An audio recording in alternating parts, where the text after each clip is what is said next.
My friends, welcome to another episode of the Nuclear Heatwave Wrestling Podcast, brought to you by Mafia Sports Report.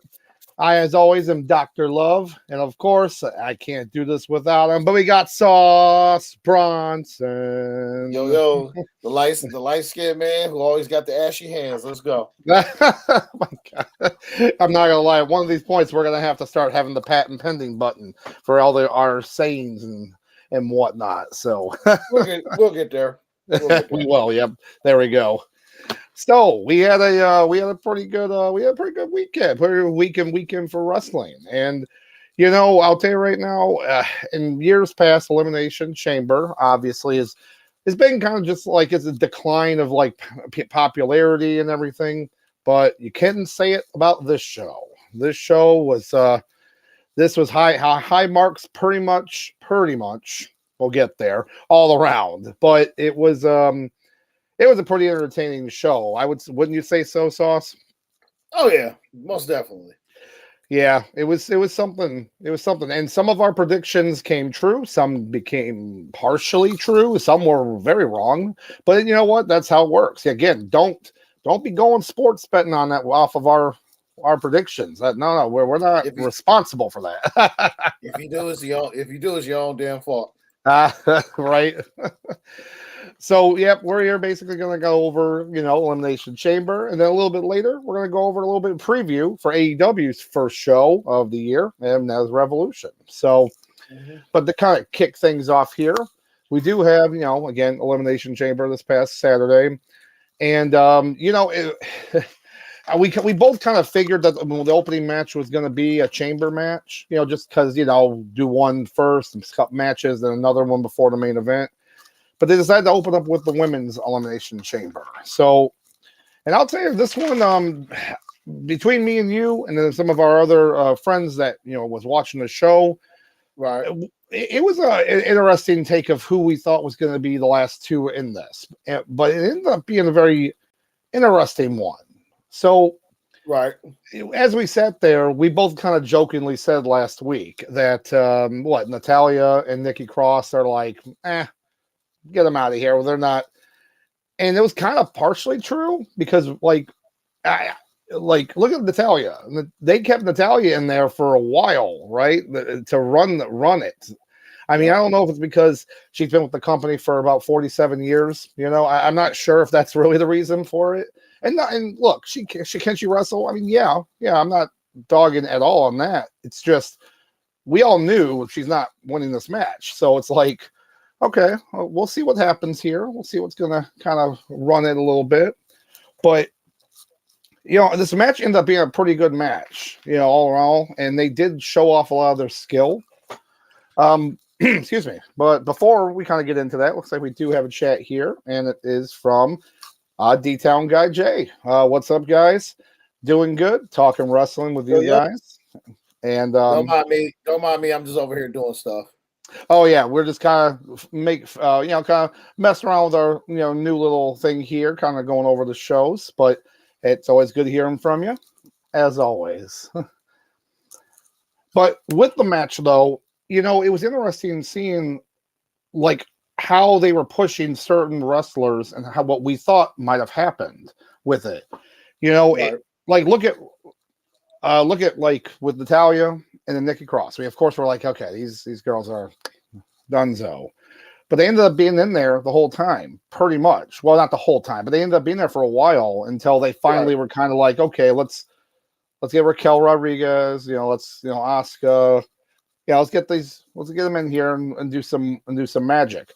But who I think did well by selling probably all these moves well is Liv Morgan. It was Liv Morgan again. They're putting her in this position where fans like her. She's kind of got this gimmick of kind of like, what is that?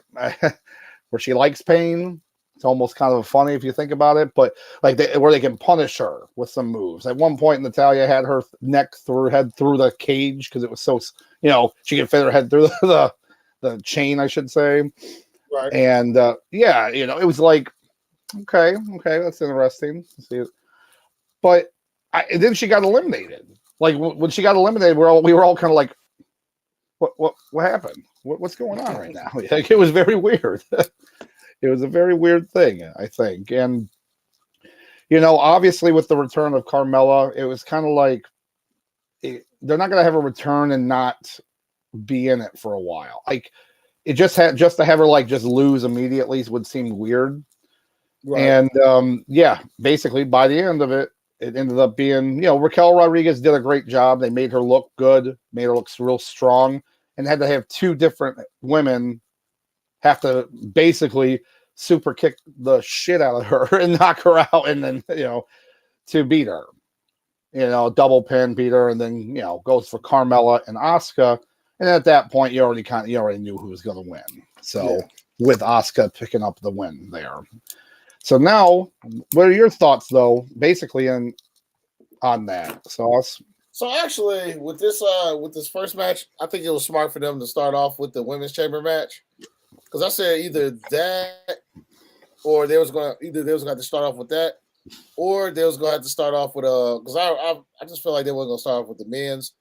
So yeah, women was a good start, because other than that, I mean, the only other opener you could have had was Edge versus Beth Phoenix. That match is nowhere near enough, on high enough to get the crowd hot and going. But the women actually did their thing. Like, shout out to them. It was because you look at the women's Rumble and you look at the women's chamber, it's just amazing. Like with the Rumble, you got the women or top tiers you care about, you got all the other, basically got just the filler talent. And for the most part, you just like, okay, I just want to see my superstar come. But then you go from 30 to 6. Now it's pretty much all the people who care about, makes a huge difference. Your attention span is hell more. Even though I hate the fact that they use that weird, cheap plexiglass, I guess, whatever you want to call it. But the spots, I mean, the superstars, not just the women, but the superstars that make the spots work. Liv Morgan, I do think that Liv Morgan was like the real MVP of this whole match. Because once again, as long as she ain't got a belt on her, I'm for it all day. Like she, I feel like the sky's the limit. It's just when she put that belt on her, I feel like, well, to be fair, maybe when she get another run, I think the crowd would be able to trust her more. Yeah. As far as it goes, because at this point, her getting her craft, honing her craft down 100%. But once again, Natalia, you forget that she works there. Raquel, listen, Raquel did her thing. And of course, we already knew. I mean, I figured when we did the predictions, and we'll go, but we could switch back over there real quick.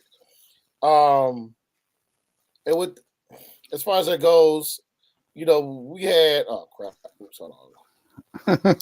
But with as far as I figured, me personally, I was just hoping Raquel's gonna come home, with the W, but Asuka was also a good choice. I mean, you couldn't be mad at it. She put all this work into his character. We don't know we don't know. It's not a matter of if, it's just a matter of when Asuka's gonna turn heel. And I think because she kind of was like that in NXT, like under Triple H. Like she really fought like a heel that everyone just loved. Yep. So now I'm pretty excited. Now we're on the road to Asuka Mania, and we're gonna see what she do. We see what she's gonna do. A couple months from now. But overall, with this match, I am going to give it. Bear with me, y'all, for a sec. Yeah, I'm copy and pasting over here. So what? So as far as this match goes, you know what? Let's see what we got. Women. Did the third one. Yep. There you go. Yeah. So the women's 3 headlocks. Let's go. All right. You know what? I'm going to have to go with the same as well. I'm going to have to definitely say 3 headlocks because there was a lot of stuff working with that match. Got the crowd hyped up. Some good spots there. Yeah, the plexiglass doors, they're cheap, but ever since Goldberg years ago slammed through one, they kind of were like, wait a minute, this could work. And like, let's do this. So not once, but done safely, it's fine. But it does look like we have a couple other chats here in regard to Liv Morgan. We got CBM here. It says, "Yo, shout out CBM. What's up, man? Of course. The long term, I feel WWE is giving Liv Morgan the Ricky Morton treatment, getting her sympathy by getting beaten down." And we talked about that a little bit, Sauce. Where you're still the fans will give you the sympathy. You're not in a sense a jobber, but by getting beat up. But I think it also goes a little bit too where there's been times where they've been specific about zooming in on her when she's like getting choked out by like not a cross face, but like in an extreme match or something. And then she's like smiling and you hear like Corey Graves like, why is she smiling? Like they're kind of setting that up. Yeah, at this point, she's basically taking Nikki Cross's NXT insanity gimmick and just making it better. And basically doing it a better job than her. Yeah, exactly. Now, and what question. You had, I was just bringing up D-Town Guys is actually your opinion right here. Liv does not need a run, but keep her as a threat to win the title, and I agree with that 100%. Quick question, Doc. For those who don't know, let's say, can you please educate us on who Ricky Morton is? Well, excuse me. And by us, I mean me. Yeah, I mean, what's interesting is that it's still a little bit before my time, honestly. When I didn't really watch him as much, so I'm not gonna sit here and have as much of knowledge in regard to him. I watched a little bit, but not as much knowledge. But I will say, if in the comments here, especially with CBM or anybody else that would like to chime in, we always like to hear that as well. So, but I get what they're saying. There's been plenty of wrestlers through the years where you like them, but they're always going to get beat up. They're going to get beat, not by everybody, but they're going to get beat by the bad guy. And then you want to like them. And then they can, they're never going to be a champion. Maybe not. So, and look at that hair, baby. Oh, yeah. See, I kind of remember this guy a little bit here and there, but not enough to like, I say kind of looks like a poor man, Hammer Valentine. Yeah. So it's for, like I said, the Rock and Roll Express. Yes. So basically that's, and it's like, okay, all right. But I'll tell you what's funny is one of my really good friends, Andy, that was one of his favorite groups right there. So he definitely would love to hear about that. But that's funny. Oh man. But with that match, though, honestly, again, you say 3 headlock. I have to agree with it because it was just it was good. It was just a good match. It really furthered a lot of elevated like Raquel Rodriguez, made her look strong. Liv looked good in it. Natalia's there, and even Nikki Cross took a couple little bumps there. They used her in a couple off the top pod bumps and stuff, which we had a feeling was going to happen. It's like, you're not winning, but you're going off the top of the pod. Let's go. Yeah, pretty much. But it looks like we do have some, as I figured, we got a little bit of explanation here from CBM. Thank you very much. But yeah, Ricky Morton would get beaten down in the tag match far more than a typical for a babyface, so that when Robert Gibson would get in a hot tag, the crowd would explode. And that's, you know, look, we think about it now about hot tags and like making sure you get up. Oh, hold on, let's go, let's get, you know, and getting, yeah, absolutely. It's all coming back to me a little bit, but I'll tell you right now, sometimes you have to delete things after having a lot of that put them in your memory there, but. Right. But shout out to CBM, Detail guy, you guys. Definitely. We always like to hear from you guys and everyone that, you know, is listening and writing to us. So, but with the show, we'll kind of move on here to, well, let's say, we're going to say this right here was, I'm pretty sure this was Sauce's favorite match of the night. The Battle of the Sweaty Meats. I mean, it's hard to call it a battle, though, right? I'd say the meats wasn't sweaty enough. They were not sweaty enough. So we have Bobby Lashley versus Brock Lesnar 3, and this should have been one better than the previous match, which we both agree was kind of like, you know, kind of a bizarre botched finish, kind of, and it ended up being even worse. It even be like a bizarre finish, you know. And I watched wrestling plenty of years. I get when you do a DQ finish, which, mind you, I haven't seen in a little while. Haven't really seen that DQ finish, like for a low blow, I should say. But the fact of the matter is, we last week, as you have on our thing there, right here, a little spreadsheet, we were predicting Germans. And there were zero. There were zero Germans. Zero. I mean, at one point, our whole group, we had about 12 people, 12 at least. And we all were like, how many Germans? How many Germans? I said 5. I was the lowest in our group. And still zero. So there was technically he won. Technically. What the heck? There was one belly to belly or overhead belly suplex. Yeah. And we're like, nah, that's not a German. And we just honestly, like, what happened? And, you know, I'll tell you right now, D-Town guys, look, said it right here. Raw main event worthy, but not main event. I'll tell you, Raw like opening show, maybe, if that's what you're referring to. Oh Lord. Oh my gosh. I don't even know. I don't even know what was like. Okay, so here's what's funny. Before getting into Monday Night Raw, because I know you heard about what happened on Raw in regard to what's happening with Lesnar, possibly. Yeah. But originally, the news, which of course is the dirt sheets, got we're talking, and of course the face-to-face that had Gunther and Lesnar at the Rumble. It's like, okay, now I'm talking. Let's go. Let's see Gunther giving a bunch of chops, bunch of slaps. Yeah. And then this match happens, no Germans, and then low blow, and match is over. Lashley wins by DQ. It's over. Lesnar gets mad, does his little pouting spiel, takes the ref out, which apparently just came out that that was all off book. Him taking the referee and doing the F5 off book. Wasn't even supposed to happen. So all this happens, and it's like, okay, now you're setting this up. Lashley's going to go after whatever. I know they're talking about with Bray Wyatt or some possibly. I don't know.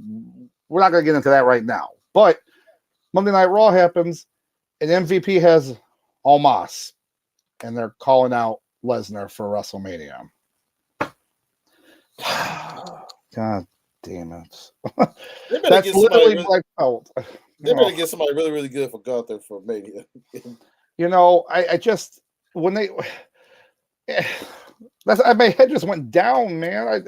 Like, come on. Like, really? You're going to waste that on him? Like, all they want to see is they want to see Lesnar pick up this monster and do an F5 to him. Or, like, just, like, basically flip him around, in a sense, do an F5. That's all they want. But, man, that's sad. And you know what? That'll be first match, right? First or second match, first night. And then Lesnar's like, bye, I'm out. I'm not staying for this. He'll get his paycheck. So if that ends up happening for WrestleMania, it really disappointing. After this match could have actually fixed the issues that happened with the second match and had a good conclusion to it. There we go. So it was just it was a weird feeling all around, and I didn't like it. It's and just to move ahead. I don't know. Oh no, go ahead. Sorry. Oh my bad. If they wanted to end it on the DQ, they could have just did a spot where Bobby, while he was in the submission, they could have got him like through the. You could have basically had them both fall out through the ring, to the ground, and Bobby pick up some stairs and smack Brock pick up some stairs, smack Bobby in the face, and bam, DQ. I would have been happy with that. But oh yeah, a weapon DQ was way better. Yeah. The low blow DQ literally makes sense for like a chicken shit heel. Like Seth Rollins when his famous run as champion and whatnot when he was that would have worked, but not for like a powerhouse like Lesnar to do. It just didn't. It just made no sense, and it still isn't. So at this point, to me, it gets you know what? I'm doing it, and I actually have it here. I have it here. We're doing it. Oh, hold on. Right here. This is the Shockmaster Championship. For our game, we give it to the person who's the last place in points. He won't mind. That's currently our friend Josh. And this match deserves the Shockmaster. Right here. Come on, man. I'm going to find that emoji. There we go. Oh, you keep going. Let's see. Where is it? So this match to me definitely has to be because it didn't do anything. Like if this was the second match in this feud, right? If they were planning on doing another match, which it's still possible they might do another match, but we don't know. Then maybe, but even still, then I still can't give it any points. It's the Shockmaster. It's the Zero. It's oh yeah, it was, the words of Big E. It was straight cheeks. Straight cheeks. Oh my gosh! Give me like 2 seconds. I can get it whipped up. Oh, you're fine. I got a couple chants here. So look, we got D-Town guy. I think it might be Gunther versus Orton, possibly. So yeah, there's some big rumors about Orton coming back to WrestleMania, which would be nice. I mean, it's nice to see him back wrestling because of him being out with his back injury and then surgery and then taking longer. So honestly, Gunther has to have a good high-profile match because they've already been so high up on him. I would love to see it. Personally, I would love to see a ladder match be brought back to WrestleMania for the Intercontinental title. That's what I would like to see.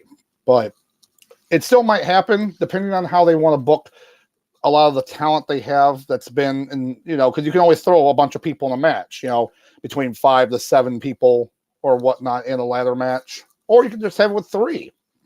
But I would like if that happens, it's we're 38 days away from WrestleMania, so they gotta kind of work on it.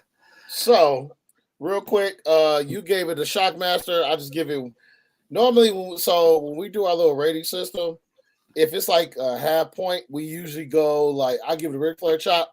No, this is getting a Great Khali chop. Oh. So basically a half a point. That's a great Khali chop right there. Oh gosh. But kind of piggybacking off of what D-Town guy was saying about Gunther and Orton, CBM says, or Orton versus Kenny Omega, for whom the rumors of signing have been driving the internet bonkers. Yeah, didn't they drive them bonkers for the past 2 years too? Back in 2020 and going further in 20 at this point, I think the rumors about Jay White or Kota Ibushi, now those are really hot right now. I could see Jay White maybe coming in there because him literally being gone from his contract in New Japan. But hey, if Kenny Omega showed up, I would legit lose my collective shit. Like, I think we all would. That would be awesome. So I'd be down for it. And then we also have D-Town guy where it says, or possibly move Montez to challenge him. So, well, we will actually be getting into that match actually, Nick, since you know what's a good segue there, D-Town, because we are definitely done with this match. Let's like throw it out there. But and insult to injury. Y'all see this? Hold on. Oh yeah, yeah. You see, that was my pick. That was the match I was excited for. Yeah, so yeah, I know, right? That's how I feel. Oh yeah, guys. As a matter of fact, no, hold on. Oh no, it won't get a Shockmaster, but it'll get. Hold on. Oops, hold on, y'all. It's not gonna get the Shockmaster, but it's not gonna get a half point. It's gonna get. Hold on. In the words of Big E, this month, like it was straight. Hold on. Just the climax. This match, the match itself was straight booty cheeks. There we go. That's what the wise words of Big E. I like it. Yeah. That, not the match, of course. But oh yeah, so good segue though for D-Town bringing up Montez Ford, because the U.S. title elimination match. Now that was probably, if not one of the best, the top 3 elimination changeover matches they've ever done. Oh yeah, in my opinion. And it was good. It was it kind of kept you on the edge of your seat. Yes, it had people like Johnny Gargano in there who you knew wasn't winning, but man, they did a good job. They all worked so well together. The working well with the communication on these moves. You had like when Seth Rollins is throwing Gargano off the top of the pod into the people, or throw it into the Hurricanrana, and then Montez Ford climbing the cage and doing this, acrobatics, like basically splash move, much better than say when Impact had their Ultimate X Cage match and they couldn't even get out of the cage. But that's a whole nother thing where you just got stuck up there. But it was just a good match. It was a good match all around. And I'm not a big fan of Damian Priest. I think Judgment Day, they are pushing him as hard as possible on there, and he did okay. And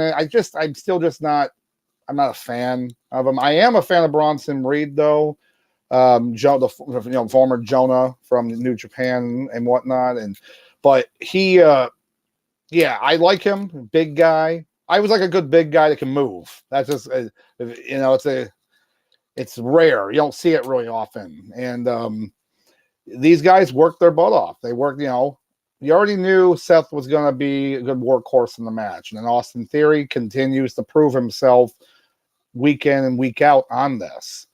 And, Montez, again, this was Montez. This was a tryout. This was like his tryout to see, and he passed flying colors, And what's so funny about how good he can sell too, at the end of that match where he took that bump and it looked scary, and we were kind of like, wait a minute, what happened here? And we're like, wait a minute, we know what's going on here. But he sold it so well that there was enough other wrestling outlets that were like, oh, is he hurt? No, I guess he's not hurt. It's like, it's wrestling. Have you not watched wrestling before? It was easily to just let Logan Paul enter the match and whatnot, but he was so good at selling it. And so I was happy that he made it as far as he did. But in the end, it did make the perfect sense to have Seth Rollins lose to Austin Theory, because again, the new owner of the Buckshot Lariat, Logan Paul, because he is the owner now, because anybody else that did a Buckshot Lariat or attempted, they don't own it any longer. So whoever those people may be, we'll just turn the page on those people, right? They're punks. Those guys are just punks. We'll just turn the page on them. But it's, what can you say about it? They're setting up for this Logan Paul, Seth Rollins match, and my God, I'm all for it. I am all for this match. This is going to be, and you know what I'm excited for too about that? I mean, it's not officially announced yet, but it's heavily rumored it's going to happen, is what Seth is going to wear. What's he going to wear to WrestleMania? He's going to wear some ridiculous drip, and it's going to be, I'm all for it. I hope he shows up as I hope he shows up as what's that? As Chris Tucker and the character in The Fifth Element. Come on, let's go. Oh my god! You know what's funny? Let's go. You were thinking that, and I was thinking more like if he looked like Mega Man X or like a Gundam like type like outfit, like a jacket that kind of looked like the armor and stuff, and he could take it off, and it would, I don't know, just he could, Oh because my- one thing that people, because one people fail to realize, a lot of today's wrestlers, a lot of them are huge nerds. So, guys like Seth Rollins, sure, he probably knows a thing or two about Mega Man and stuff like that. So, I wouldn't put it past him. But also, while you were talking, I don't know if you noticed, I was over here messing around. yeah, So I saw that. So basically, I put stuff in blue when we got it right, and then red when we got it wrong. Gotcha. Okay, I like that. All Hey! right, we got a couple more chats here. We'll just do the ones that popped up. We got Chad Smith. Hello from the bar. You guys are killing it. Well, Hey! thanks, man. Thank you very much. As always, we like to hear from all you guys, and it's always a good time here, man. We do have another one here from D-Town. We're talking about Bronson. Now we're talking about Sauce Bronson. We're talking about Bronson Reed. We're talking about Big Daddy Bronson. No, I know. We're Bronson Reed. Yeah, I'm just little Sauce Bronson. That's Big Daddy Bronson. That's Big Meat Bronson. There you go. Yeah, he was showcased well, and I'm just excited to see where they can move with him. So absolutely. But I do like what you have on there, though, Sauce, with the different colors and everything and whatnot. That's nice. Very nice. So it just keeps a track because, we may go down memory lane, and check these out or to have a debate to prove that how wrong I was about something, which I'm sure I will be in the near future. Or the chat, chat my screen capture like, hey, Sauce, remember that? I'm like, nope. And then we show the receipts, I'm still not going to remember it. Yep. He'll be like, I don't know what you're talking about. I don't know what you're talking about. But all in all, this match, some great spots, some great action. It was great. It was phenomenal. And if I had to actually give I'd have to say 4 headlocks. I'd have to absolutely say 4 headlocks out of 5 for this match. It was entertaining throughout. Let's go. And again, going just the setup with Austin Theory, and now apparently they made the announcement that on March 6th edition of Monday Night Raw, which is the day after AEW Revolution, by the way. So John Cena is returning to Raw. So of course, they're now going to be setting up for Austin Theory for it. Now, here's what's funny about this is back in like November when that was first rumored, people were kind of like, I don't know. I'm not really into that. Now with Austin Theory and how they've built him up more, is this champion kind of going back to when John Cena was U.S. fighting champion and really elevated the belt then. He has now done the same thing now. It now can make sense to work that Austin Theory would go over on John Cena. John Cena would not win this match, in my opinion. I just don't see it.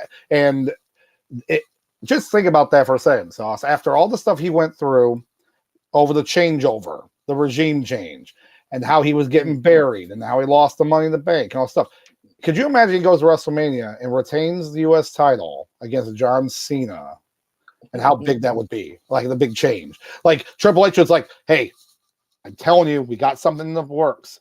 You just gotta hold off for a little bit. You're gonna be losing a lot of matches. You're gonna get knocked out by like Tyson Fury. Like what? Yeah, never mind about that. Don't worry about that. But you're gonna take an F5, 2 or 3 of them. It's okay. Don't worry about that. So I'll say you're gonna swipe your card at H&M is gonna get declined, but listen, don't worry. It's all gonna pay off. They're gonna get your order wrong at Chick-fil-A 4 times, but listen, just stick with it, okay? Please, H&M. But we've been saying since we started this podcast, we have been saying that Austin Theory, once you get that briefcase off of him, the sky's the limit. And now everyone loves to hate him just because he's a silly, overconfident, brash heel, and not because of the Papa McMahon politics. Yep. So here we are. Yeah. But the question: do you see Do you see him win a briefcase? Obviously, he's definitely going to get another. He's definitely going to get a world title run in the near future. Do you see him get another briefcase to do it? No, I don't think so. I think he would just Okay. get put into like some kind of possible triple threat match in the future or fatal four-way or something. I don't see he needs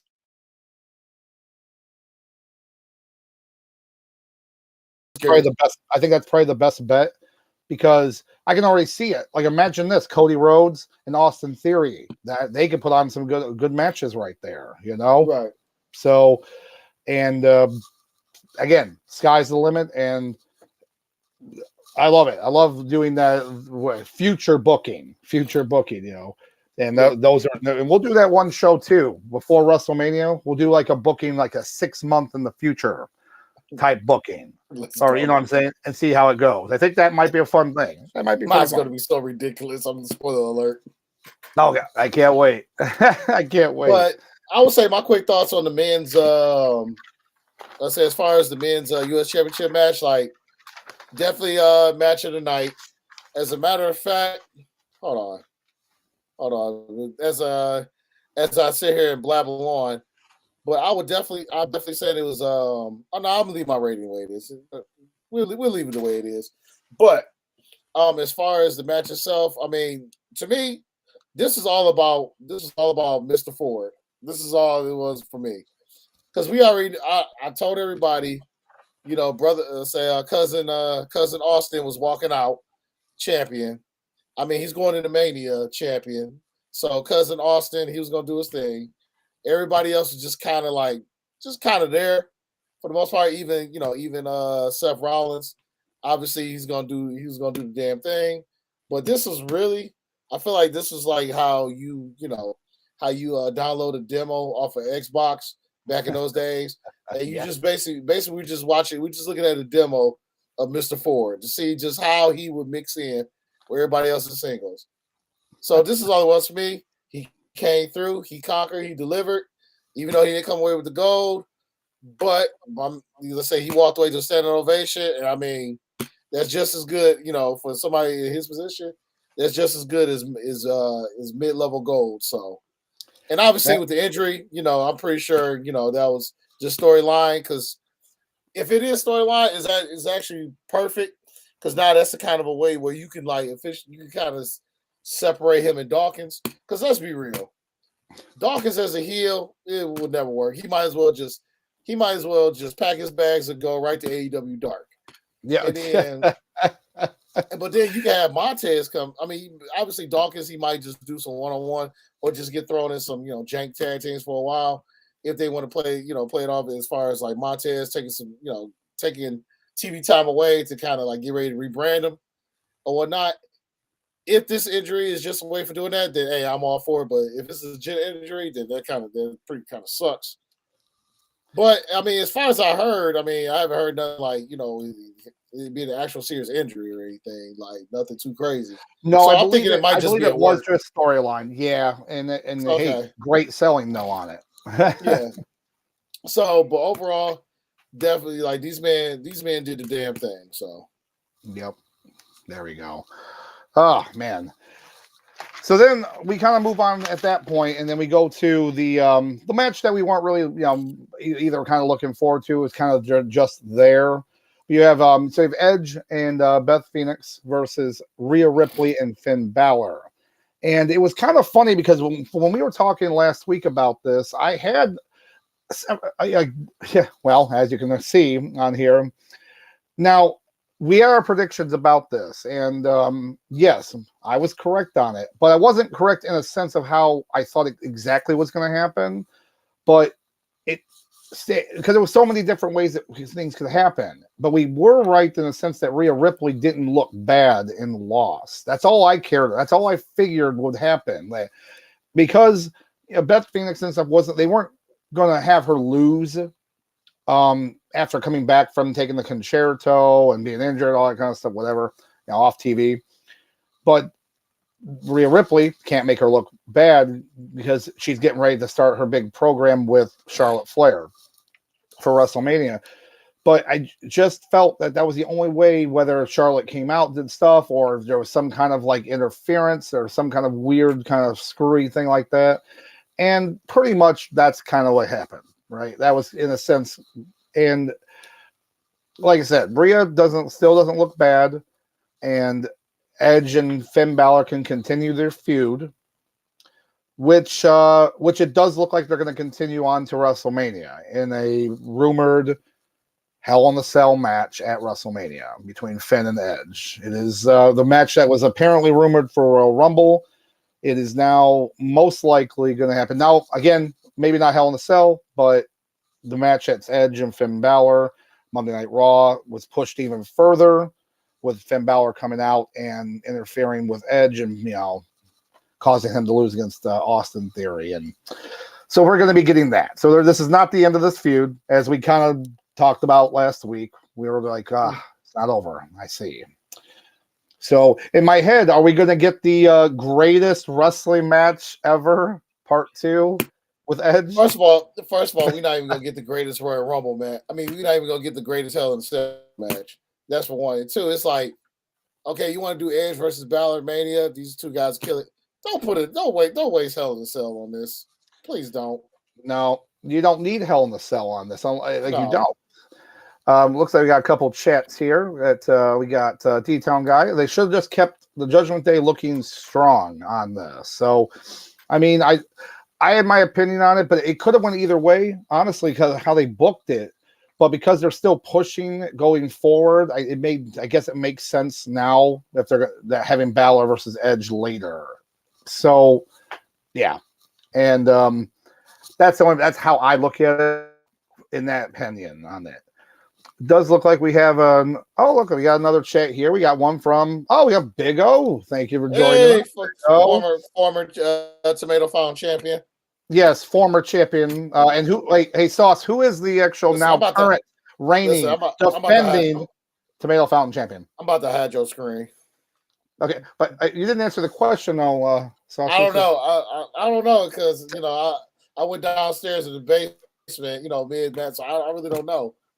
To answer the question for all you people here, that's me. I am now the 12-time Tomato Fountain champion, and I did beat Big O for the title. So, but Big O, we do like you still chatting with us. But Dominic being at ringside made this match a lot more entertaining than I thought it would be, because Dominic has been entertaining. Like he's been like it's ridiculous to think about, but he has been hilarious. His stuff he's doing with Rhea Ripley, it's been great.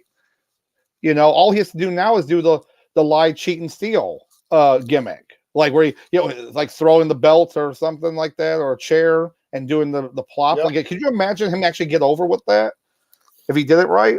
It'd be it would be bizarre, but he could. Actually, since you brought it up, I forgot to mention it earlier. Since Big O brought up as far as Dominic, I think how earlier you was talking about how Damian Priest just isn't working for you. Mm-hmm. You want to know why? Because Dominic pretty much took all the momentum, whatever momentum he had. As soon as Dominic joined Judgment Day, Damian Priest at this point, he's just there. Yep. Because everybody cares about is Dominic. And granted, they obviously people are still going to care for Finn Balor because he's Finn Balor. But yeah, Mommy, who's pretty much at this point might as well be the leader of the group, and Dominic, it's all about them two, really. Yeah. Yeah, that is the best way to put it. That really is. I'll tell you that for sure. And but all in all, the match itself, it was like a decent match, back and forth. But it reminds me of the same match that happened where you had, the Mysterios versus Judgment Day at Clash of the Castle. It's like the same match. The only difference really here is that one is when Dominic finally made his heel turn. So it's like, okay. So what are we doing now? And obviously, the other rumored match basically worst kept secret with Dominic versus Rey Mysterio at WrestleMania. So. I mean, and I'm all for it. But you know what's crazy? Unless they do like a U.S. title match, I guess not U.S. but like a ladder match for the Intercontinental title or like a multi-wrestler one, Damian Priest is gonna be like, I'm not at WrestleMania. because like everyone else will be. Finn Balor will face, Edge. Rhea Ripley will face Charlotte. Dominic will face Rey Mysterio, and he's gonna be kind of like, well, this. So it's exactly what you said. He pushed completely out. Yeah, the only thing Damian Priest gonna be facing is the direction of the catering table. Oh my gosh. We do have a couple chats here. We got Papa Mafia. Yeah.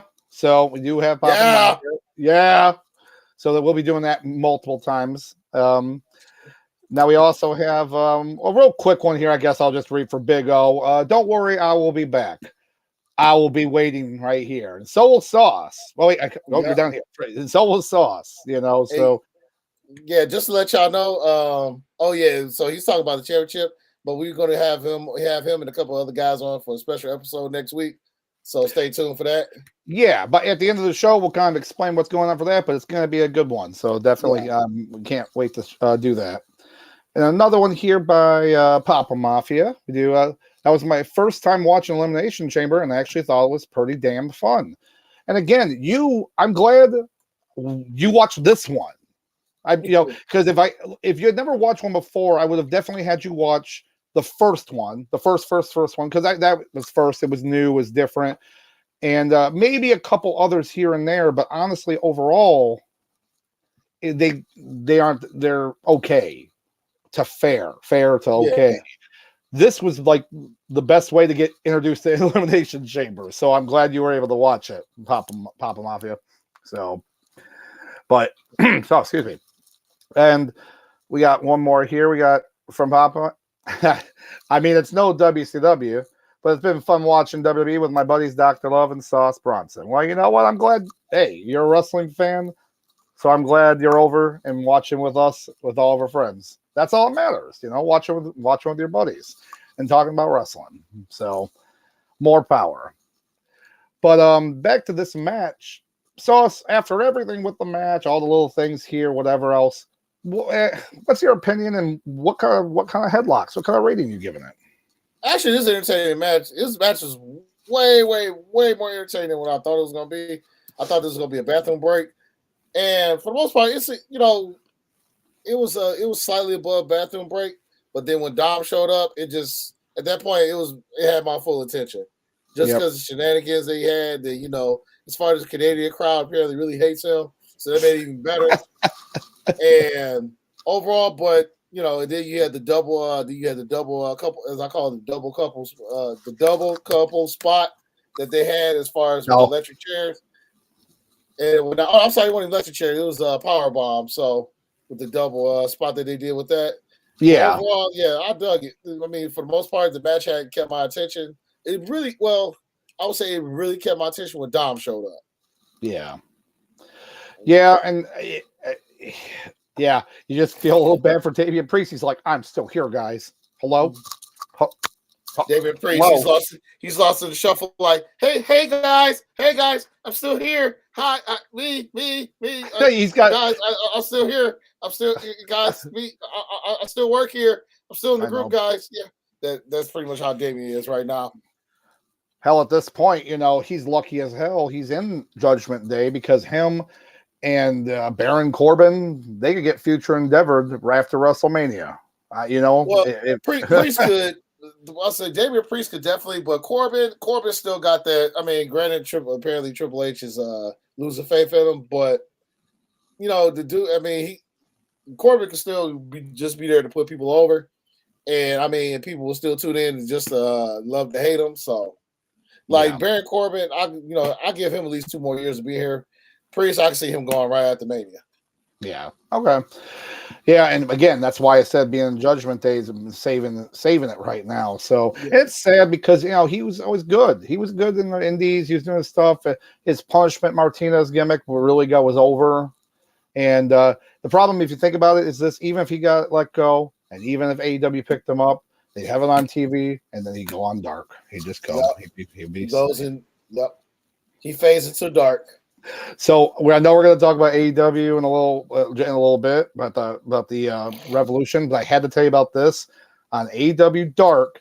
Powerhouse Hobbs is on again.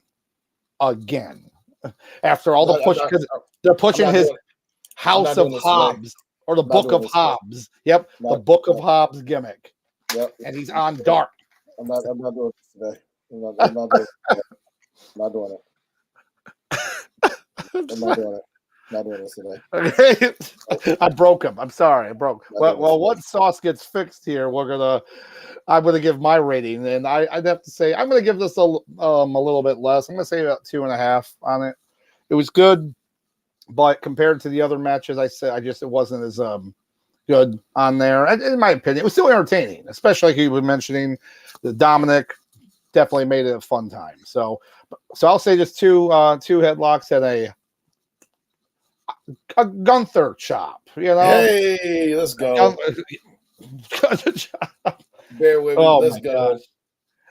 Oh gosh. And whoever he faces that's another reason why I kind of want a multi-person match for the Intercontinental title, because I just want him to chop everyone. Like you have that spot where he's just like, bam, bam, just chopping, slapping people. Oh man. Hey, listen, I'll pay good dollar. I'll pay good money for that. Yeah. Oh man.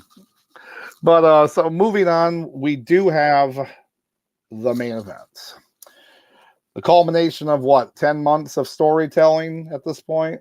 I mean, insane amount of this heat, everything all culminating in this match in Montreal, home country of Sami Zayn, and this crowd couldn't have been better. I mean, it was nuts. Roman Reigns comes out first, knowing that he doesn't own this crowd at all.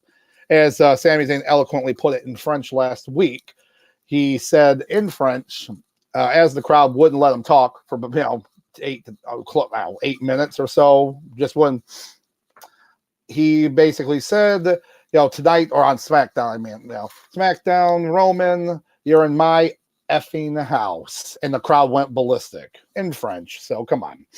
Oh yeah. So, Sami Zayn comes out and it was so reminiscent of Rock Hogan at WrestleMania 18. It was like the stare down Sauce. And you remember that clear as day, man. Most wrestling fans do. Just that, like, the electricity. Crowd. And guess where? Guess where else that was? In Canada, in Toronto. So maybe WWE do more shows in Canada. Maybe. Just saying. But that crowd wouldn't let them do anything. The stare, and we had a feeling it was going to be that way too. We had a feeling it was going to be, but man, absolutely nuts. And I'm still here. You're still Sauce there. Okay, gotcha. Just making sure. But it was absolutely just spellbinding. It's the best way I can put it. Just the crowd, hearing a crowd that crazy, that so hyped up for a match. And what's sad about it is this: the majority of wrestling fans had a feeling that Roman Reigns was going to retain the title. Honestly, because but the idea that he could have won, like when he got him into that Superman punch, into the haluva kick, and then immediately pinned, you thought for a second there. You thought for just a second. And he kicked out at what? 2 and what? I don't even know. Not even 3/4. Like, what's a little bit more than that? Like, it's crazy. 2 and 7/8. 2 and 7/8. 2 and 7/8. Let's go. And it was nuts. And Big O, as I got another chat here, says, I really enjoyed the range of emotions that were illustrated on Roman's face. He's gotten really good at that. He really has, especially over the past couple shows, few pay-per-views and shows. And that really does show because of how the camera work's done. Yeah. Because they're always zoomed in on them, making sure they're picking up on those facial ticks, those facial, like the change in emotion, and how it's very noticeable at that point without having to do much or even say anything. So I'd have to agree with you for sure on that, And this match was no different. It was, it was emotional. It showed all the ranges of that. And we knew something was going to happen. I mean, we go into our picks. We both said for Roman. I went with the idea that it was going to be Roman on a technicality. Now, I'm still am I going to say I got it? No. I mean, Roman still won 1, 2, 3 pinning. But yeah, it was screwy. You had a ref bomb. You had Jimmy Uso coming in. You had so we all kind of assumed that was something like that was going to happen. But of course, when Jey Uso is there, he's not doing anything. He's not doing nothing. But then, of course, the spear, and then it hits Jey, which, of course, was downfall the end of the match at that point. But let's move fast forward a little bit. Match is over. Sammy's getting beat up. My boy Kevin Owens is like eating popcorn backstage or something. I don't know. He's pulling a Jeff Hardy, where Jeff Hardy would famously come out to save it, like whoever, and he'd make sure to do his dance and stuff first when he came out while people are getting beat up. Yep. That's what it reminded me of. It was like, where the heck is Kevin Owens at? Like, what is he just gonna say? In my head, I thought, did he not come out earlier to like make sure Sammy got all the praise for the crowd, the Montreal crowd? I'm like, no, come on. There has to be more to it than that. And obviously, they're going to be building that up now for the next few weeks up until WrestleMania. But yeah, I will tell you right now, just with the storytelling of everything that's been going on, the emotions throughout the match itself was still good. It was good. Everyone was selling everything well. I mean, honestly, it's hard not to give this match a 5-star match. It's hard, especially for the storytelling aspect of it, And I think just because of all that, ref bumps are always a thing. It's annoying, but we've dealt with it in wrestling for years. Back in the WWF days, how many times Earl Hebner got crushed? WCW with Charles Robinson, Nick Patrick, they were getting destroyed, thrown, and these were when these guys, I always thought this was funny. I know it's a little bit of a tangent about refs. Why is it that you had these guys who were like not in shape at all, not really, and they're getting beat up, thrown out the ring, they're thrown but then it's like now they have to be good shape, because of course you're getting beat up, you're going to take a finisher from the heels, you're going to get thrown like these guys. How did they not get injured more? How did these referees not get injured more? I don't know, but yeah. Oh, I like it. Yes, that's so Sauce has an accurate description of the headlocks for this match. Yes, I would say that is accurate. So we have the Galaxy headlocks, I guess it go. Yeah, I'd say the Universal, but he's champion. So yeah, exactly. Oh, wait, it's looking like you're giving ones to the Brock Lesnar and Bobby Lashley. You don't want them? I'm just we got to delete that. Yeah. So I don't know. This is I don't know. Well, obviously it's not 6-star. I mean 6 headlock. So how many are you staying at? Like, sorry, what you going with? 4, 4.5? What we doing? I'm going with 4.5. I'm going with 4.5 on it. I mean, just because I'm not a fan of the screwy ref bump spots. You don't need that. You don't need the visual pin, because that's always the thing. Of course, we had that in the match. He had the win. Yes, the win visual. So I'd say it has to be a 4 headlock and a Ric Flair chop for sure on this one. For sure. Yeah. So let's see. I'm gonna tell y'all what I give it. And here's why. Bam, let's go. Listen, all right. First of all, it's Black History Month. Is Roman black? No, but he might as well. On our show, he's black. But all jokes aside, I will say it's very rare where you go into a match as a fan. You say, person B is not winning. Person A is running out with the gold. We already know this. We see it coming. Ray Charles see it coming. May he rest in peace. But I said last week, as long as you give me an entertaining match where I feel like he might have a chance to win, I'm here for it. And the reason I'm going to give it 5 is because once again, people don't understand how important crowds are in wrestling. And this, if you guys watch the the reaction video from Saturday, I said watching this felt like Rocky 4. But the difference was we was in the hometown of the underdog. Yep. And the Canada came through, Canada delivered, Sammy came through, Sammy delivered, Papa Roman came through, Papa Roman, we already know what he did. He walked out as a Galaxy champion. And as far as this whole match kept my attention. Usually for as wrestling fans, pay-per-view, main event, obviously it's gonna have your attention because most that's just how it is. But from start to finish, I was just, once again, I knew underdog wasn't coming out with the gold, but there was moments where, you thought that maybe he could, maybe Papa H might swerve us and say, hey, here you go, and whatnot. But from start to finish, I was like, bravo, bravo, bravo. Yeah. Bravo. Yeah. Yeah, it was great. It was great. The storytelling and everything. And obviously they have some decisions to make now going up to WrestleMania. There still is a small, albeit small, possibility that they might try to do some kind of triple threat match and by adding them into it. There's precedent for it. Daniel Bryan, absolute precedent that this happened. Oh yeah, he was the king of the three-way. He really was, right? Oh my gosh.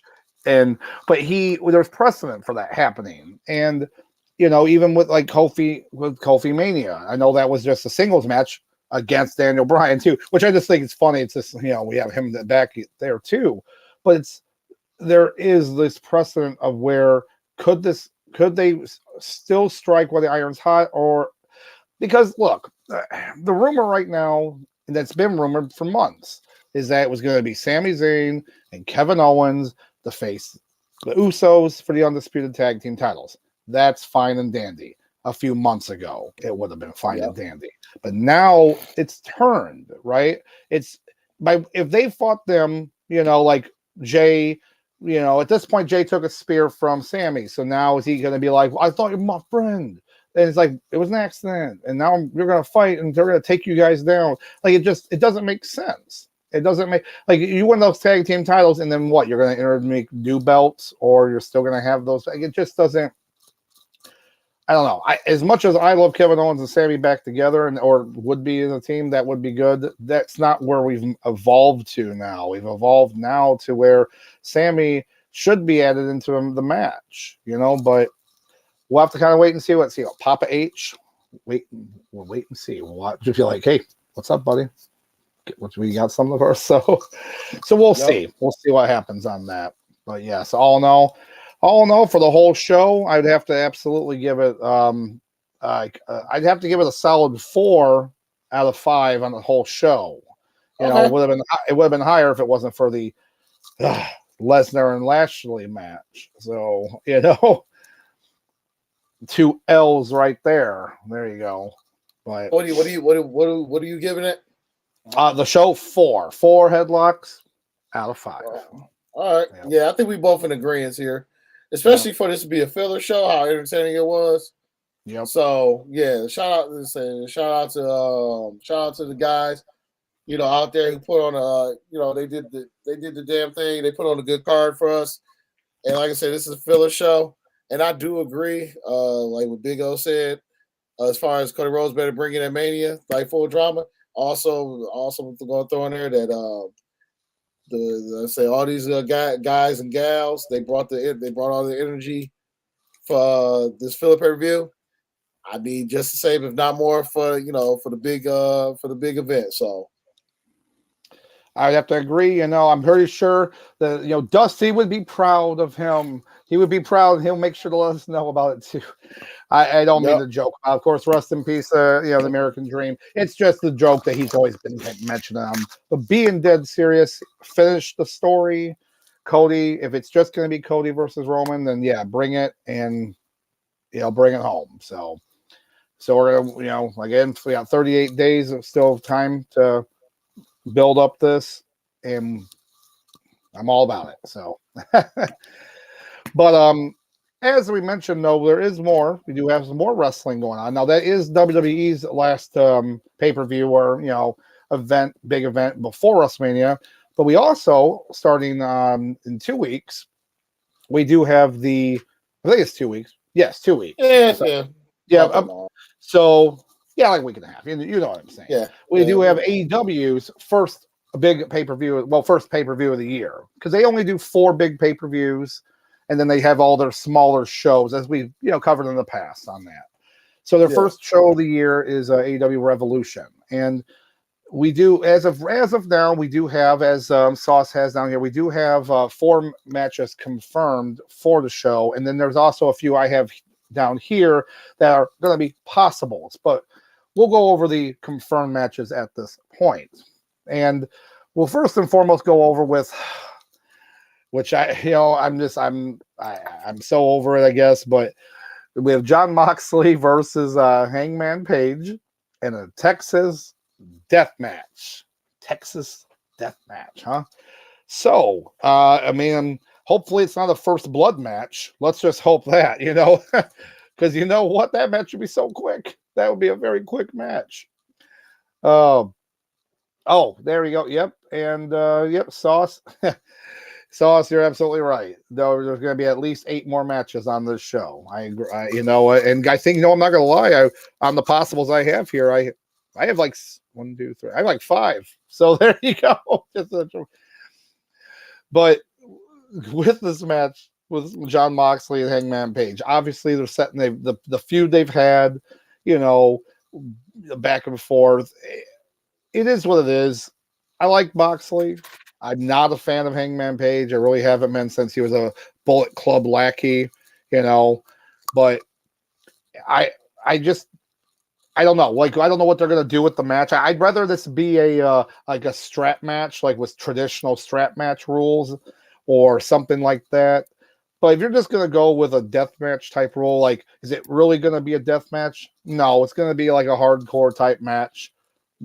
And you're going to have Texas-themed things or something. I don't know. Just in my head, I can already see like a bar. Similar to like they did with the Brawling Brutes. They had like the Donnybrook match where they had it look like a bar or something. I'm just not really... I'm not invested. I don't know about you, Sauce. I'll be honest with you. Me neither. It's just a Hangman Page. He's just there. He just kind of works there.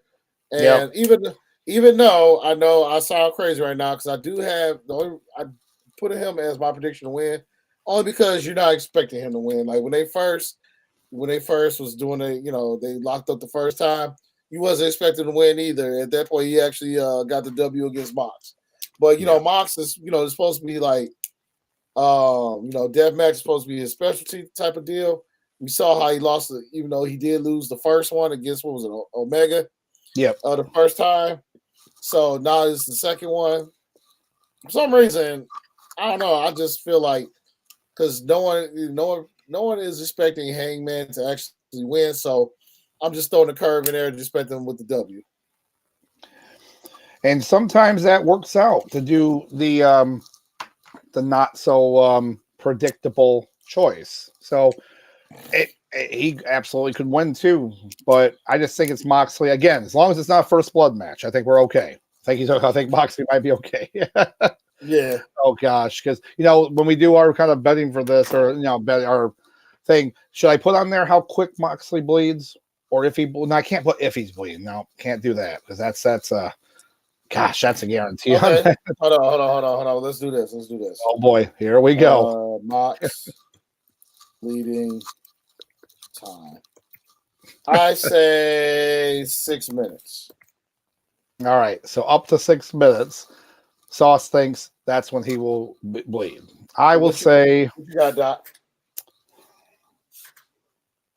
I will say 4 minutes. Let's say it's going to happen earlier than that. He's going to take like a cowbell to the head or something. He's going to have it like the bull rope, if that's going to be in the match, or just like I said, Texas themed things you're going to see. So I'm gonna say 4. I'm gonna say he's gonna start bleeding. They're both gonna be bleeding, by the way. But we're only caring about Moxley for it. Yeah. Oh, excuse me. Sorry about that. Oh no, don't mind me. Don't mind me. Oh no. Yeah. And I like a good, nice color. Of course, nice color choice. So, but all in all, yeah, I figure about 6 minutes he'll be having the crimson. They call it the crimson mask and whatnot, and yeah. All right, so then we'll go down to the one that's still kind of up in the air at this point, but we do obviously have the AEW Tag Team Championship match, which bizarrely is going to be in a fatal 4-way tag team match. Now, at this point, the Guns, who upset Acclaimed a couple weeks ago on Dynamite, so it's going to be at this point the Guns and the Acclaimed. And then there's 2 teams that are to be determined. Tomorrow night on Dynamite, they are having a battle royal, and then the winner or whatever is going to be one of the teams, I guess. Again, it was very not clear on that. So another team will be introduced tomorrow, and then probably, I'm assuming the next week, the same thing will happen then. But it seems very odd to me that this is a fatal 4-way. It really doesn't make sense to me. Like, if your whole point is to make it so the Guns don't lose the belts, then, like, I guess you could do a triple threat match. But I have a really big feeling that the Guns are taking the loss and the Acclaimed are going to win. Like, the Acclaimed are going to win the belts back. I don't see. And I thought when the Guns won, I thought it worked. I think it did work storyline wise. There's so many people who are upset about it, and I'm like, what are you talking about? You got a built-in storyline. You got Billy Gunn, you got his son, and you got the Acclaimed, which is like his new sons. Like, what do you want? What do you want? You know, people complain that AEW doesn't tell stories, and they're literally telling a family story in wrestling. And then guess what? They still complain. You know, I can't get over it. So I think this match could have been worked better if it was just them 2. Yes, best 2 out of 3 falls match. Right. That should have worked. Do that match. Do it a cage match. I'm trying to think of something else because they already have the Iron Man match. But you know what I'm saying? Like that should have just been those 2 teams in a specialty match, or do a ladder match. There you go. That would have been very exciting to watch them and doing a ladder match. It just makes no sense that they had to make it a fatal 4-way. It's like, do you want to make sure you're getting enough talent on the show? And that's the only thing I can think of. Like, let's get 2 more tag teams that definitely aren't winning the tag team titles in the show. So, regardless of the other 2 tag teams, I think me and Sauce are in agreement. And, that the Acclaimed are going to be reclaiming their tag team championship. Bam! There we go. They're going to reclaim those tag team titles. Because you know why? Wait. I got it. Keep going. That's it. That's what I'm talking about. But yeah, there's not much else to it until we get more clarification on who's actually in this match. We're still just going with the Acclaim, so that's all that matters. So moving on with that, we do have the TNT Championship, Samoa Joe versus Wardlow. And I'll tell you right now, they've actually done a pretty good job kind of building this up over the past few months. Like the whole storyline with Wardlow, and then like them cutting his hair, and then just keeping that storyline going. Like Darby Allin losing the belt because of Wardlow, or Darby Allin winning the belt because of Wardlow, and then had it for a little bit, and then lost the belt back. And pretty good matches, by the way, too. Those were some good, like right there. And setting this up, I mean, you're talking about, again, and I think we're going to have to use your patent pending term for this. This is actually going to be the battle of the big, sweaty meats, baby. Hey. Sweaty meats, baby.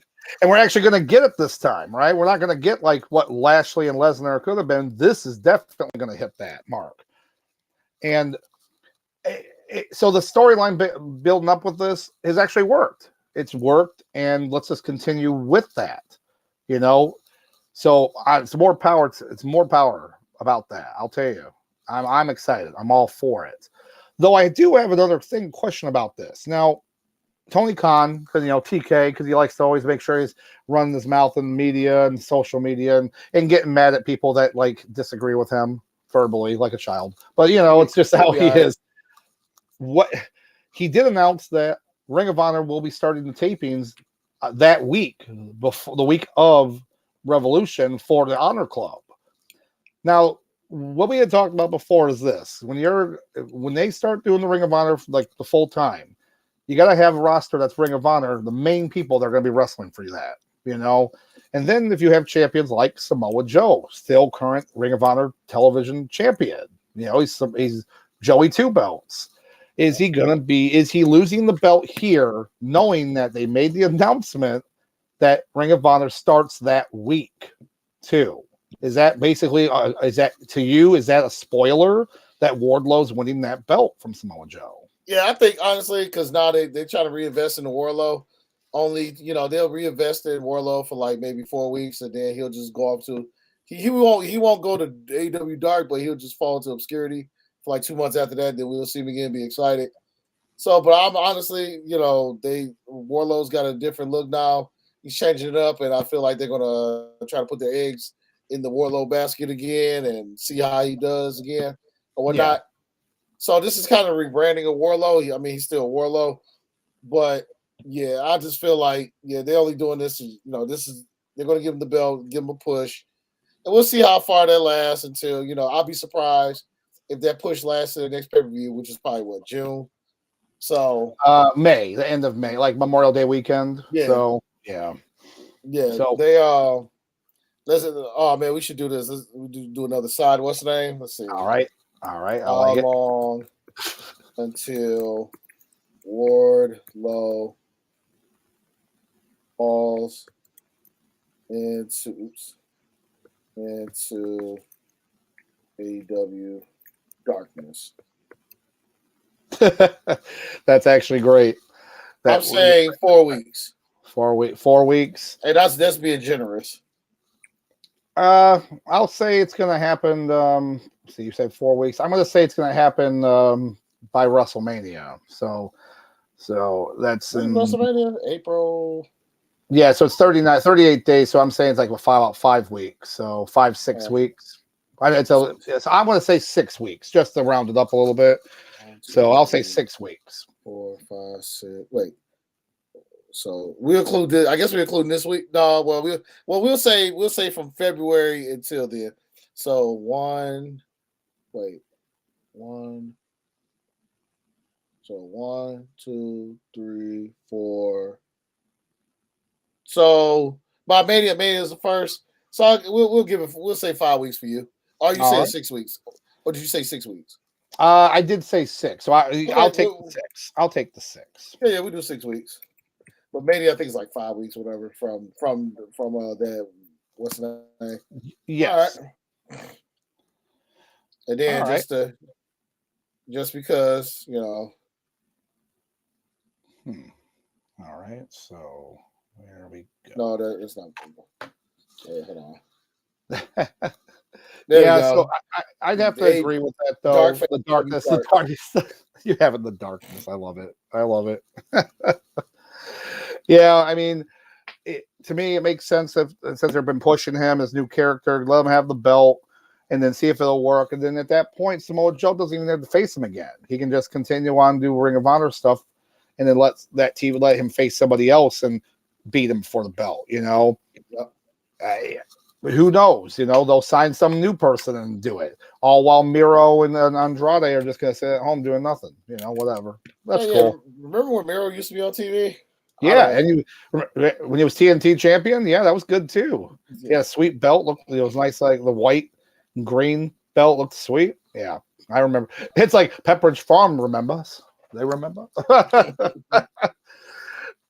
But yeah, so I would have to say I'm with Wardlow as well, just for the prediction on this. So, but yeah, for sure. Well, it looks like we both are Wardlow on that. Sauce already has it. So yeah, I'm also Wardlow as well. Now we move on to the last confirmed match, which obviously was the first confirmed match for the show, and that is the AEW World Heavyweight Champion MJF versus Bryan Danielson in a Iron Man match, 1 hour Iron Man match, which I'm excited about because I have been mentioning that for a while that we haven't seen a good Iron Man match. And I think this is going to be a banger. I think this is going to be a real good match. I think depending on how they're going to do the falls, I guess, over all the years, there's been some really good Iron Man matches. There's been ones where there was no falls until the end or until there was an overtime period. There's been ones like Angle versus Lesnar on SmackDown that was amazing, where he wins like 6-5 falls, including hitting them with a chair.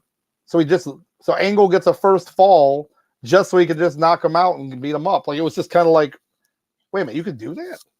That's the thing you could do with an Iron Man match? Like, it was just so, judging by how MJF and how they're going to do it, you're going to expect to see that the same.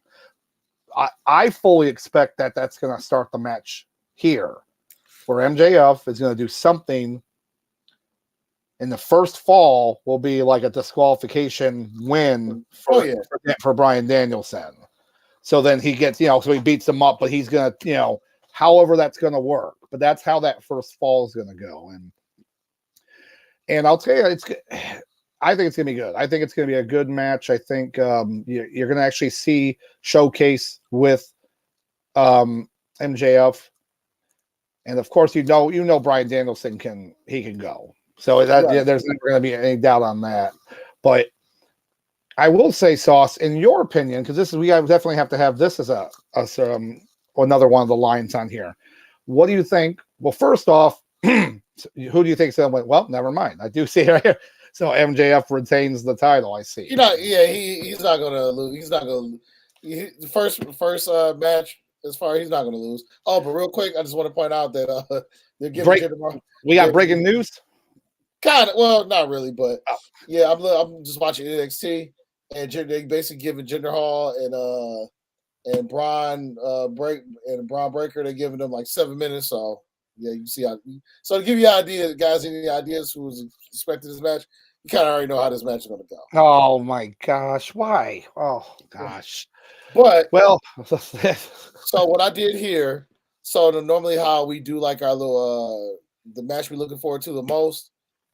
So I think we're both. I'm just going to assume here that we're both in agreement that. So that I would say we'll figure out a name for this, but like as far as the match we're looking forward to the most, and I did orange for like Nuclear Heat Wave and all that. I mean, orange. So I think we're both in unanimous. This is probably the match we're both looking forward to the most of this card. So yeah, I would say so. I would say so for sure. So. Yeah. So I did a little bit of orange, just trying new stuff on the fly. I like it. What happens. Hey, it works. It definitely works. Now, the one thing I wanted to have you predict is, what do you think the pinfall is going to be in the match? Like falls. Yep. So I'll do this. Pinfalls. Well, falls. It doesn't have to be pin. You know what I mean? The win. Oh, yeah. So, yep. Yeah, we just keep it pin. I mean, but we both know what we mean. We'll just say falls. Fall. There you go. So are we saying total or are we saying per person? Well, no, here's how it works. So we're both saying MJF's going to win. So he's going to win the match by whatever to whatever, like 6-5 MJF wins, or 4-2 MJF wins, or 1-0 MJF wins. That's what we're predicting, basically. Let me think. So they're both going to have 1-1 because a guy like MJF who's a cowardly heel, he's definitely going to get himself disqualified just to work on Bryan. I'm going to say MJF's going to figure out a way to drag this out. Drag it out to the final minute. I'm going to say 2-3. I'm sorry, 3-2 MJF. Obviously, we know he's going to win, so we're just going to put obviously the winning number first. So I'll say 3-2. Yeah, I'm saying 3-2. Okay. I'm going to say 2-1. Ooh. 2-1. I know I'm taking a gamble on this one, but I'm taking 2-1 on it. Yep. Well, I know. I'm like, oh gosh, I don't know. Okay. Yep. I know. I'm a little surprised at myself that I'm doing that, but that's what I'm going. I'm sticking to it. Okay. Oh yeah, for sure. So, but yeah, and it's gonna be, like I said, I'm excited. I think it's gonna be a good match. I think it's gonna be a good time with it, and I just think if they're going for the more traditional wrestling, yeah, I still think they're gonna get that first fall, but then maybe because I kept going back and forth. I kept thinking maybe 4-3. I don't think it's gonna be as high as like 6-5 or anything like that, but yeah, I'm sticking with it. 2-1 MJF retains the title. Yeah, so we got some good predictions here. We got some good one. Oh God. Yeah, I see it. How you spell squash? I forgot how to spell Squash. SQUASH. Oh my God, I forgot. Yeah, oh, well, live on YouTube, ladies and gentlemen. Yeah. So here's then actually if you want to actually write down on here a couple here. Just real quick, we're not really going to go too much into these possible matches. These are possible matches. I'll put these down here. Okay, possible matches. The Elite versus House of Black. That's definitely got, because you're not going to have the show without the Elite on there. And they have been pushing House of Black, right? So that's been Jungle Boy. I know you're still right, but Jungle Boy versus Christian, especially with Christian returning in an actual match. So possibly Swerve versus Keith Lee. Oh yeah, I heard he's back now. Yep. Blonde, so that's Keith Blonde Lee. Yeah. Possible man Jericho. What'd you say? The man has not lost 1 pound. I know, right? I know exactly. Possible Jericho versus Ricky Starks. Okay, hold on. Starks. Yes, and yes, and that's how you spell it. That's how you're supposed to spell it. How you spell Jericho again? Jericho. There you go. Trust me, if CBM's still watching, trust me, I know a little bit, but not as much as you, my friend, when it comes to spelling. And then of course Adam Cole's return match, because with Adam Cole back saying he's able to wrestle, I feel like he's gonna have a return match somewhere in there. So those are just possible matches there that make sense to me. But what's crazy is the women's title has to be there too, So I don't know what that whole thing. So a women's title match.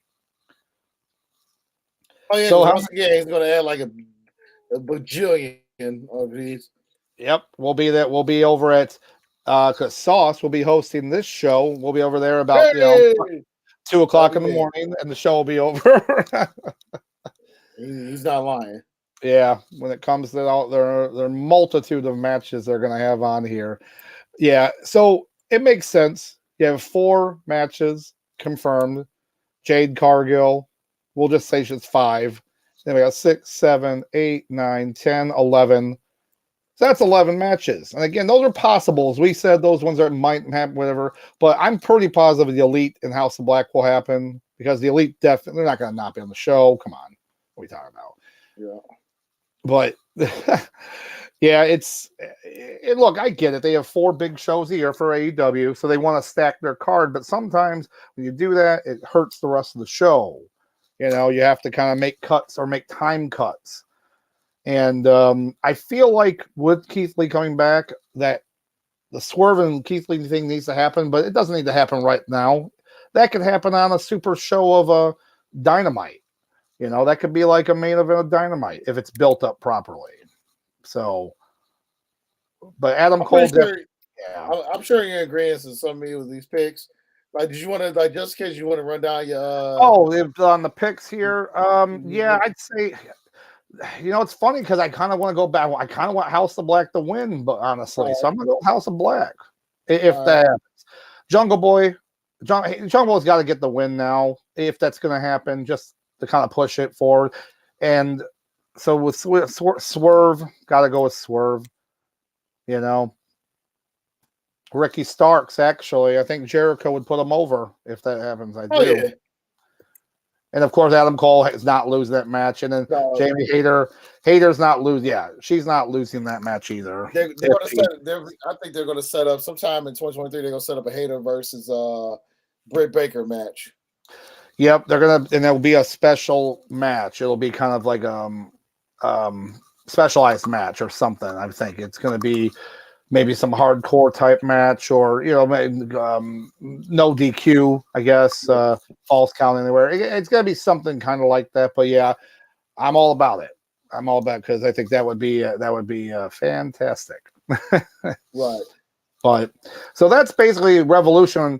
At least the guaranteed matches and the 400 other possible matches that could happen. And that's and I know Sauce is going to be extremely excited for Jade Cargill and whoever she squashes. She's squash. You can't do no worse than Ronda at this point. Yeah. Oh my gosh, right? Oh gosh, at that point. It's crazy to think about this. If Nia Jax had not come back at the Rumble and re-signed or whatnot, could you imagine if she came in? I forgot she came back already. Yeah, because they haven't done anything with it. I think she hasn't been on TV since. Nope. Maybe that was a one-off. Who knows? It might have been, but could you imagine though if AEW had signed Nia Jax against her? Oh, now that'd be someone that take her down. That I've been about that, but yeah, if they just want this belt to be on Jade to just be like decoration for her, they just gotta say so.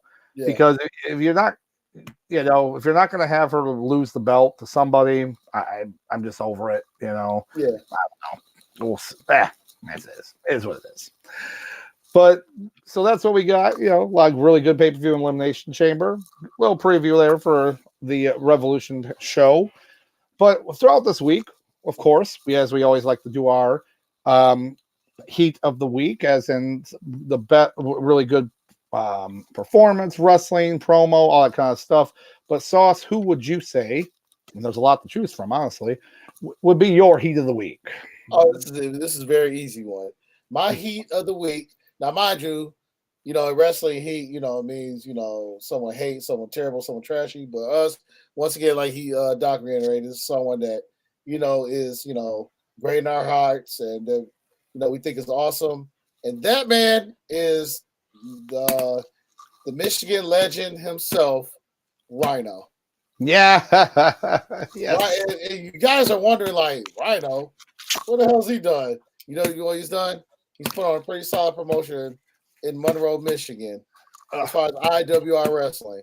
So shout out to him, and shout out to IWR Wrestling. The guys are doing a pretty good. They're doing their thing down there in good old Monroe. And as you see, Doc is still marking out from last week. He got to meet him. Oh, and, yeah. I mean, it was amazing. It was amazing. Rhino he's just, as Sauce was saying, great show, and that's a great pick. Great. I like that, man. That's a great pick. I'll let Doc explain for just a brief moment how he felt that Rhino was basically like 3 feet away from him. And the floor is yours. Oh, it was great. And at one point, we actually just sat there and talked, Sauce. I don't know if I told you that. Like, he walked by the table, and during the show, I brought my, my ECW belt because he is the last real ECW champion, as I would like to say, but it was really cool talking to him. I know he does a lot of work with this independent group, and it was just really cool talking with him. And I absolutely marked out because guess what? We're wrestling fans. It was a very cool moment, and Yeah, it was fun. The show had Camille, which was NWA's women's champion, and her husband Tom Latimer there. So it was a really fun show, and can't wait to go watch some more. But that's a good pick there, man. Good pick for sure. But as for me, when it comes to it, gosh, there's a lot of different picks that could be though because there's been a lot of stuff that's been going on with it, with the shows and the wrestling. I'm gonna have to go with, excuse me. I'm gonna have to just go with, you know what? I'm gonna change up here because again, it's still wrestling, but it's a whole group, and that's the Canadian crowd from Montreal and whatnot, whether on SmackDown and then the Elimination Chamber. I'd have to say that because they prove why wrestling, especially these shows, need to come back there for them, and the crowd is extremely, there's hot the whole time, and they're always going to be hot for the Canadian wrestlers. That's another reason why you have Edge on the show as well. I mean, yeah, he's from Toronto, but still in Canada, like they're going to give you that extra pop there. Oh, yeah. But just the fact that like in wrestling, it's one of the best things to hear. It's just that crowd and how roaring they are and all this stuff. It's a good thing. And of course, with the added bonus of Sami Zayn and his ridiculous meteoric rise over this past 10 months. And mind you, we say all this too. That's just the bloodline, like the bloodline stuff. But even the stuff before when he was doing was gold too. The stuff he did with Johnny Knoxville, the stuff he did at WrestleMania last year.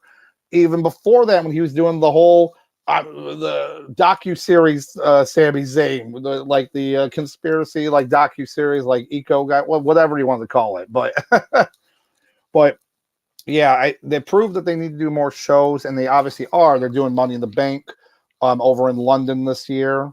They're doing so. They need to really look into doing more Canadian shows, and apparently this was the highest gate merch and money made ever for Elimination Chamber. So just take that as you will. So they're not going to deny that. That's what I would have to say. And to kind of round it out for the night, I'm going to let Sauce kind of explain a little bit about what our next week's episode is, because we're going to have a little bit of special episode. So take it away, Sauce. So yeah, we basically the reason why we did AEW this week because of whatnot. So next week we're going to do a special little Black History Month episode and whatnot. So Doc is gonna go, he's gonna format. I don't know how he's gonna do it, but obviously, man, Doc over here knows what he's doing. It's gonna turn out great. And then we'll probably we might just talk about the AEW stuff that we get, the matches, the 80 billion matches that they may show up, whatever. But for the most part, we plan on having a fun little Black History Month episode. So it's gonna be us and a whole bunch of friends on here. And yeah, so we hope you guys look forward to it next week.